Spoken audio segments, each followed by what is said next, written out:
ബീഹാർ രാഷ്ട്രീയം കലങ്ങിമറിയുകയാണ്. ഇന്ത്യ മുന്നണി ഉണ്ടോയെന്ന് ചോദിച്ചാൽ ഒരു തെരഞ്ഞെടുപ്പിന് വേണ്ടി മാത്രമുള്ളതാണ്, ഒരു തട്ടിക്കൂട്ടൽ മാത്രമാണ്. അവിടെ ഒന്നും കൂടി ഇല്ലാതാകുന്ന കാഴ്ചയാണിപ്പോൾ കണ്ടുകൊണ്ടിരിക്കുന്നത്.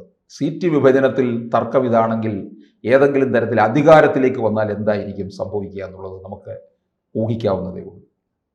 അതെ, ബീഹാറിൽ ഇത്തവണ പിടിച്ചേ അടങ്ങുമെന്ന് പറഞ്ഞാണ് രാഹുൽ ഗാന്ധി നിന്നത്. കാരണം രാഹുൽ ഗാന്ധി എന്ന് സ്ഥാനമേറ്റെടുത്തോ അല്ലെങ്കിൽ കോൺഗ്രസിൻ്റെ തലപ്പത്ത് വന്നോ അന്ന് മുതൽ അതിന് ദുശകുനമാണ്. കോൺഗ്രസ്സിന് ഒരു സംസ്ഥാനം പോലും കാര്യമായി പിടിക്കാൻ കഴിഞ്ഞില്ല എന്നുള്ളതാണ്, കർണാടക ഒഴിച്ച്. അപ്പോൾ അത്രയ്ക്ക് ദയനീയമായിട്ടാണ് അദ്ദേഹം പോകുന്നത്. അപ്പോൾ എങ്ങനെയും ബീഹാർ പിടിക്കാനാണ് ഈ വോട്ട് ചോരി കൊണ്ടുവന്നത്.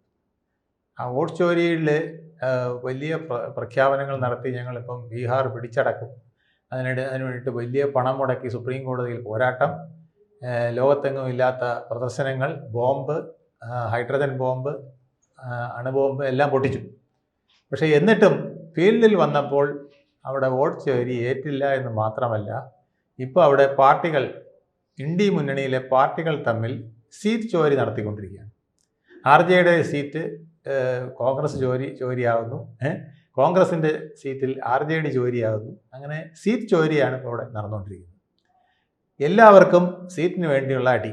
കഴിഞ്ഞ തവണ 70 സീറ്റ് കിട്ടിയ കോൺഗ്രസിന് ഇത്തവണ മത്സരിക്കാൻ 70 സീറ്റ് കൊടുത്തു, 19 ജയിച്ചുള്ളൂ. അപ്പോൾ അതുകൊണ്ട് RJD പറഞ്ഞ് ഇത്തവണ അത്രയും തരാൻ പറ്റില്ല.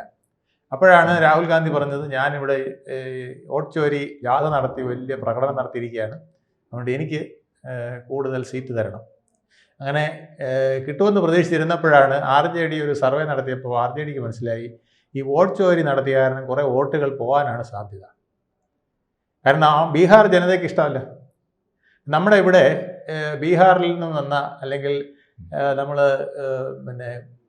പശ്ചിമ ബംഗാളിൽ നിന്ന് വന്ന കുറേ ഹിന്ദിക്കാരെ നമ്മുടെ വോട്ടർ പട്ടികയിൽ ചേർത്ത് ഭീമമായിട്ട് ചേർക്കുകയാണെങ്കിൽ നമുക്കെന്ത് തോന്നും?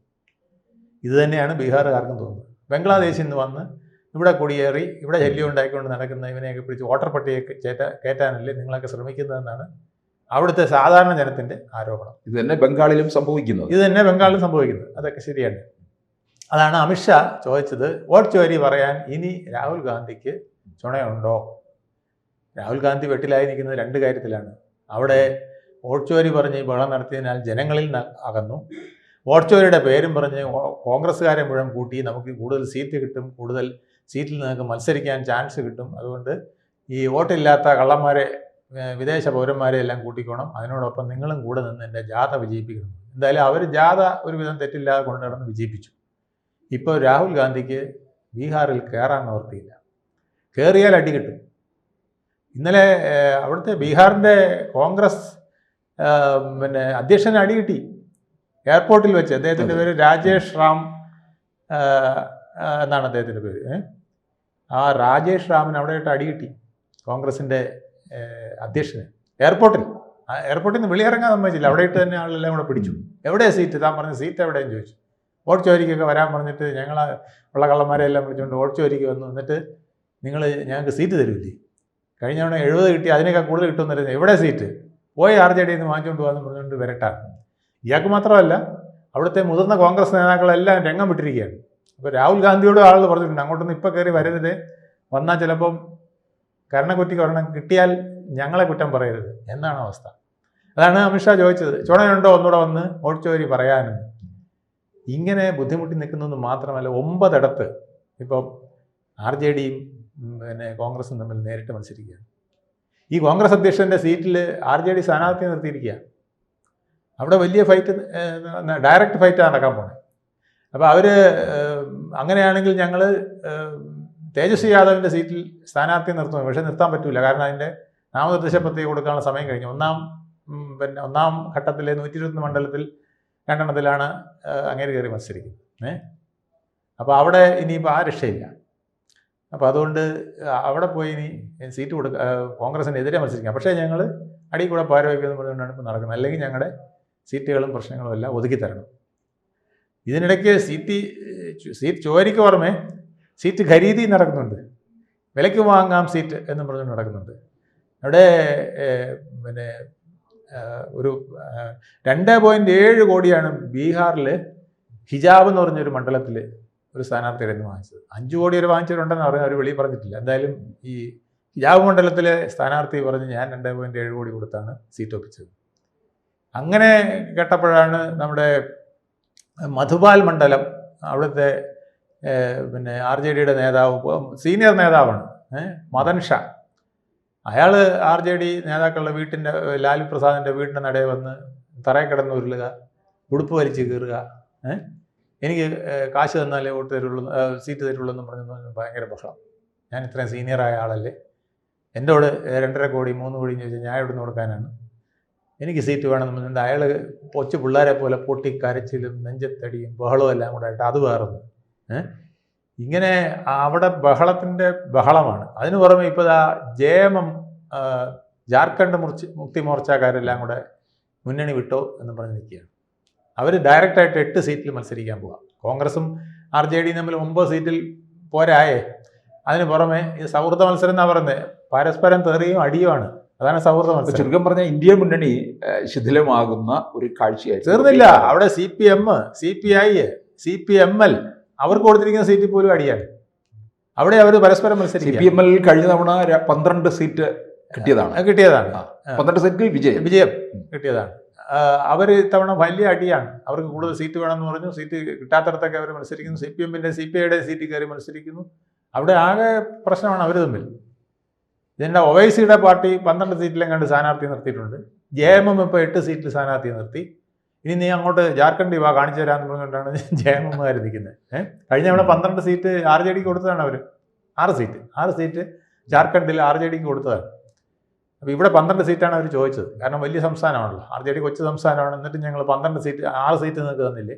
കാരണം ഈ ബീഹാറും ജാർഖണ്ഡും അടുത്തടുത്ത് കിടക്കുന്നതും പണ്ട് വിഭജിച്ചതുമാണല്ലോ. അപ്പോൾ ഇവർ തമ്മിൽ പരസ്പരം ബന്ധമുള്ള മണ്ഡലങ്ങളുണ്ട്. പ്രത്യേകിച്ച് ഈ ബോർഡറിൽ RJDക്ക് പിന്നെ കൂടുതൽ പിന്തുണ കിട്ടാത്ത സ്ഥലങ്ങളുണ്ട്. അവിടെ ജാർഖണ്ഡിനാണ് പിന്തുണ, ഈ ബോർഡർ സ്റ്റേറ്റ് വരുന്നത്. ജാർഖണ്ഡും ബീഹാറും വരുന്ന ഈ ഗിരിവർഗ്ഗക്കാരുടെ പ്രദേശങ്ങളുണ്ട്. അവിടെ ഞങ്ങൾ മത്സരിക്കുന്നത് ഇവർ വിട്ടുകൊടുക്കില്ല. അങ്ങനെ പരസ്പരം അടി, ഭയങ്കരമായ ബഹളം നടന്നുകൊണ്ടിരിക്കുകയാണ്. ഇതിനിടയ്ക്ക് പിന്നെ RJD ഇത്തരത്തിൽ പോയി കഴിഞ്ഞാൽ ഞങ്ങൾ പലയിടത്തും സ്ഥാനാർത്ഥി നിർത്തുമെന്ന് പറഞ്ഞാണ് കോൺഗ്രസ് നിൽക്കുന്നത്. അങ്ങനെ നേർക്ക് ഫൈറ്റ്. ഇപ്പോൾ ഇതൊന്നും ഒതുക്കാനായിട്ട് ഡൽഹിയിൽ AICCയും RJDയുടെ കേന്ദ്ര നേതൃത്വമൊക്കെ ശ്രമിക്കുന്നുണ്ടെങ്കിലും ഒരു പരുവത്തിലും എത്തുന്ന ലക്ഷണമില്ല. ഇതിനിടയ്ക്കാണ് അവരുടെ വിവാദങ്ങൾ കിടക്കുന്നത്. പഴയ സ്കാമുകളുണ്ടല്ലോ, വോട്ടിന് തൊഴിലിന് പകരം വസ്തു, ഇങ്ങനെയൊക്കെയുള്ള ഇടപാടുകൾ നടത്തിയ സ്കാമിൻ്റെ എല്ലാം അന്വേഷണവും അതും കോടതിയും ഇടപെടലും ഒക്കെ ആയിട്ട് അത് വേറെ കിടക്കണം. അപ്പം ആകെ നാറി വഷളായി. അപ്പം ഈ ദേശീയ രാഷ്ട്രീയത്തിൽ ബീഹാറിലെ ഫലം ഒന്നും ഒരു പോറൽ കൽപ്പിക്കാൻ പോകുന്നില്ല എന്നുള്ളതാണ് ഇന്ത്യ മുന്നണിയുടെ സ്ട്രാറ്റജി. അതായിരുന്നു ഇവിടെ വലിയ പോറൽ ഏൽപ്പിക്കണം, ഇവിടെ നിതീഷ് കുമാറിനെ തോൽപ്പിക്കണം, നിതീഷ് കുമാർ അടുത്തവണ മുഖ്യമന്ത്രി ആവരുത്.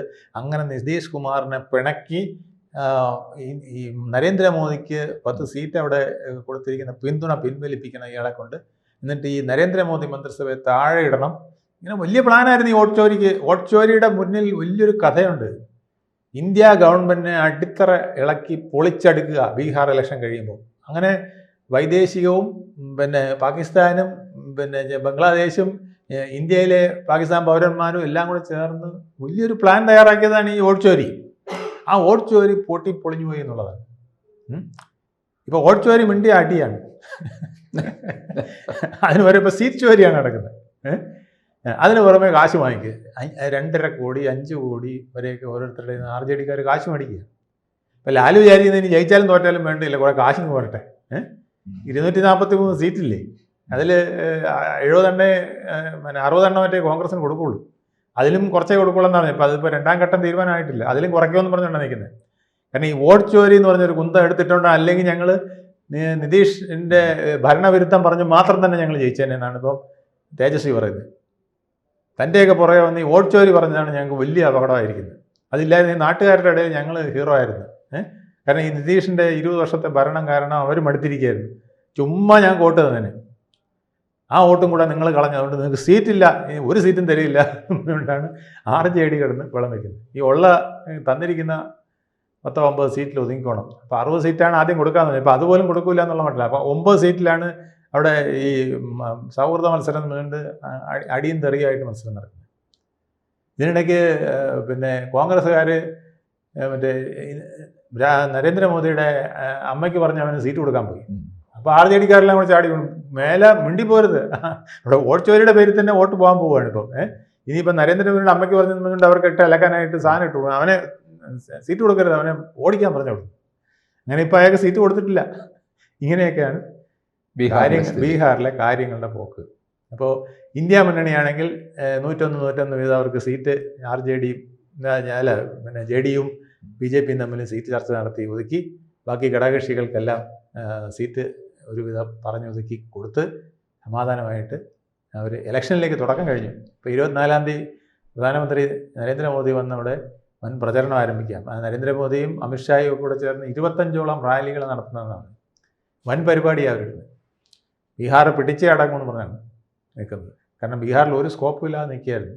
എന്നിട്ടും ആ ബീഹാർ ക്ലീൻ ആയിട്ടുള്ളൊരു മെജോറിറ്റിയിൽ പിടിക്കണം എന്ന് പറഞ്ഞ് തന്നെ നിൽക്കുകയാണ്. കാരണം നിതീഷ് കുമാറിൻ്റെ ഭരണം കാരണം മടുത്ത ആൾ 20 വർഷമൊക്കെ ഭരിക്കുക എന്ന് പറഞ്ഞാൽ അതിനെ കവച്ചു വെച്ച് മുന്നോട്ട് വരാൻ BJPക്ക് ഇപ്പോൾ ചാൻസ് കിട്ടിയിരിക്കുന്നു. അവർ വിജയിക്കും എന്നുള്ള സ്റ്റേജിലേക്ക് വന്നിരിക്കുന്നു. കൂടുതൽ വാർത്തകളും വിശേഷങ്ങളും നിങ്ങളിലേക്ക് എത്താൻ ABC മലയാളം സബ്സ്ക്രൈബ് ചെയ്യുക, ബെൽ ബട്ടണും അമർത്തുക.